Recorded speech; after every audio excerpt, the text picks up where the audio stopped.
Save the Children says it's been vindicated by a government report dismissing claims welfare workers were stirring up trouble on Nauru.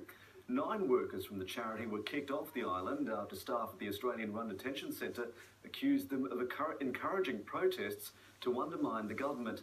It's now likely the Immigration Department will have to compensate them. Stephen Jedgetts reports from Canberra. A rare glimpse of life as a young asylum seeker on Nauru. We don't have any place to play. This video was apparently recorded last year and uploaded by refugee activists yesterday evening.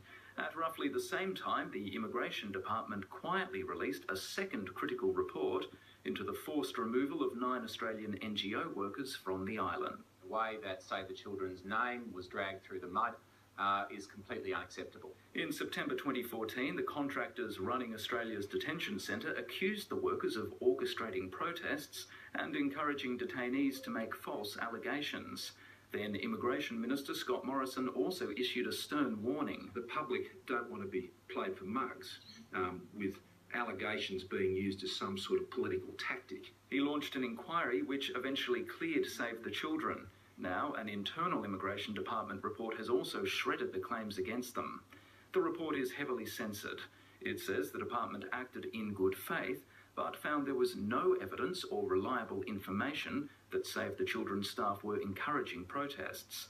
Natasha Blucher was one of the staffers deported from Nauru. We're still looking for an apology because we haven't had an apology thus far. She worries about those who are still detained there. We've been removed from Nauru and now the rest of our organisation has been removed from Nauru and our clients remain there. Labor says it still supports offshore processing. Can be done with the best interests of all asylum seekers at heart. It doesn't need to be a punitive operation. The review reveals an atmosphere of mistrust on Nauru. Detention centre staff wanted to prevent riots, protests and self-harm, and they believed that Save the Children was undermining them. The Immigration Department maintains its staff were trying to act in the best interests of those detained, but it's likely to face a hefty compensation bill. Stephen Jedgetts, ABC News, Canberra.